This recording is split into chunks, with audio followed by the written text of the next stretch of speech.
Hai teman-teman, selamat datang di IT News, tempatnya berita aktual dan fakta yang jarang diungkap media lain. Yuk dukung kami dengan cara subscribe, like, komen, dan share, supaya lebih banyak orang tahu apa yang sebenarnya terjadi.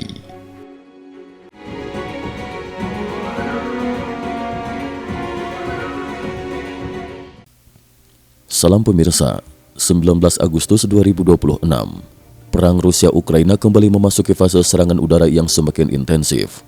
Pada Selasa 18 Agustus 2026, Ukraina melancarkan salah satu serangan drone terbesar terhadap wilayah Rusia sejak perang skala penuh dimulai pada Februari 2022.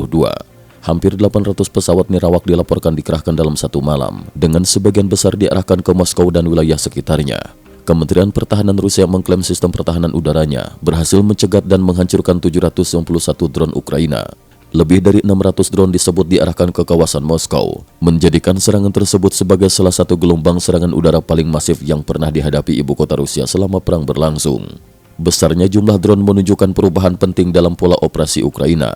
Kiev kini semakin mengandalkan serangan dalam jumlah besar untuk menekan pertahanan udara Rusia sekaligus membawa dampak perang semakin jauh dari garis depan. Serangan pada 18 Agustus juga bukan peristiwa yang berdiri sendiri. Hanya beberapa hari sebelumnya, Ukraina telah melancarkan serangan udara besar lainnya ke berbagai wilayah Rusia. Intensitas serangan yang berlangsung berdekatan memperlihatkan kemampuan Kiev untuk mengerahkan drone dalam jumlah sangat besar secara berulang. Di Oblast Moskow, kebakaran kembali dilaporkan terjadi di sebuah kawasan industri. Sebuah gudang yang berkaitan dengan salah satu perusahaan perdagangan daring terbesar Rusia dilaporkan terbakar. Insiden semacam ini menjadi perhatian karena fasilitas logistik dan industri Rusia semakin sering berada dalam jangkauan operasi drone Ukraina. Namun eskalasi tidak hanya terjadi di wilayah Rusia. Pada hari yang sama, 18 Agustus 2026, serangan Rusia menghantam Pechenia di Oblast Kharkiv, Ukraina Timur Laut. Sedikitnya 10 orang dilaporkan tewas dan 17 lainnya terluka, sementara sejumlah rumah dan bangunan mengalami kerusakan. Presiden Ukraina Volodymyr Zelensky mengecam serangan tersebut sebagai serangan brutal. Ia menegaskan bahwa Ukraina tidak akan membiarkan tanpa respon dan berjanji negaranya akan memberikan balasan. Dua rangkaian serangan tersebut memperlihatkan karakter perang yang semakin didominasi pertarungan jarak jauh. Rusia terus menggunakan rudal dan drone untuk menghantam wilayah Ukraina, sementara Kiev secara bertahap meningkatkan kemampuan untuk menyerang sasaran ratusan kilometer di dalam wilayah Rusia. Drone Inggris mulai menjadi sorotan. Di tengah serangan besar tersebut, perhatian juga tertuju pada perubahan sumber persenjataan drone Ukraina.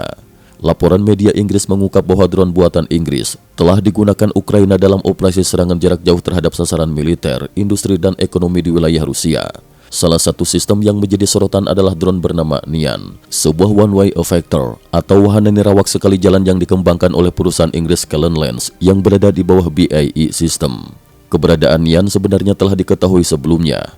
Pada 18 Juni 2026, Callen Lens mengungkapkan bahwa ribuan unit sistem tersebut telah dikirim dan telah digunakan secara operasional oleh pelanggan yang identitasnya tidak diumumkan. Sejumlah publikasi pertahanan menduga pelanggan tersebut adalah Ukraina.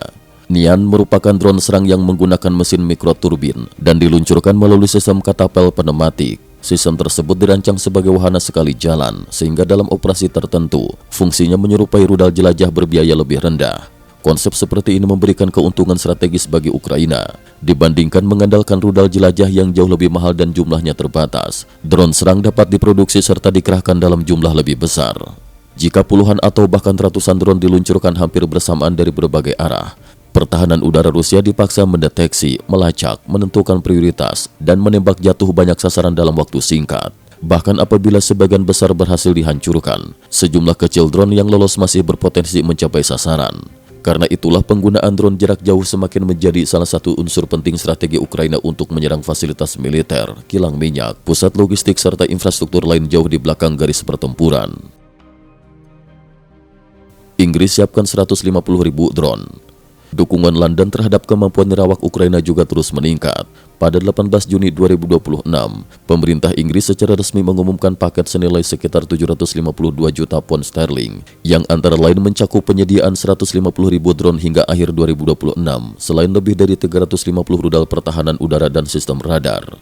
Sebagian besar drone tersebut memang merupakan sistem yang dibutuhkan untuk operasi medan tempur dan tidak semuanya merupakan drone serang jarak jauh buatan Inggris. Namun, masuknya sistem serangan jarak jauh ke dalam operasi Ukraina memiliki konsekuensi politik yang jauh lebih besar karena membuka kemungkinan meningkatnya serangan terhadap sasaran jauh di wilayah Rusia.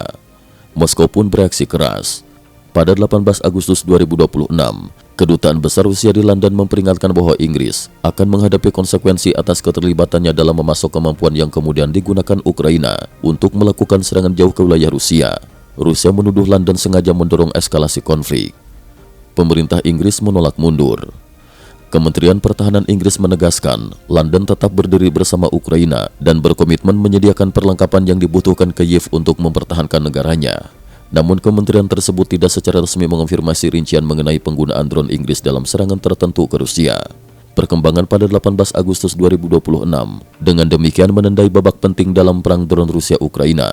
Hampir 800 drone yang dikerahkan dalam satu malam bukan sekadar menunjukkan besarnya skala serangan, tetapi juga memperlihatkan bagaimana teknologi nirawak semakin menggantikan sebagian fungsi senjata jarak jauh konvensional. Dan dengan semakin banyaknya teknologi serta kapasitas produksi barat yang masuk ke dalam ekosistem drone Ukraina, pertempuran udara jarak jauh tampaknya akan semakin sulit dipisahkan dari persaingan industri pertahanan antara Rusia dan negara-negara pendukung Kyiv. Bagi Moskow, ancamannya kini bukan hanya apa yang terjadi di garis depan. Perang semakin mampu menjangkau pusat industri, fasilitas energi, jaringan logistik, bahkan kawasan di sekitar ibu kota Rusia. Sementara peringatan keras Moskow kepada London menunjukkan bahwa dampak politik dari perang drone tersebut kini juga semakin meluas ke hubungan langsung Rusia dengan negara-negara NATO. Cukup sekian dulu, terima kasih atas perhatiannya. IT News juga memiliki channel di platform kancing.com. Mohon kunjungan dan bantu subscribe agar bisa mengikuti perkembangan dunia tanpa batas. Terima kasih. Link kancing ada di dalam description.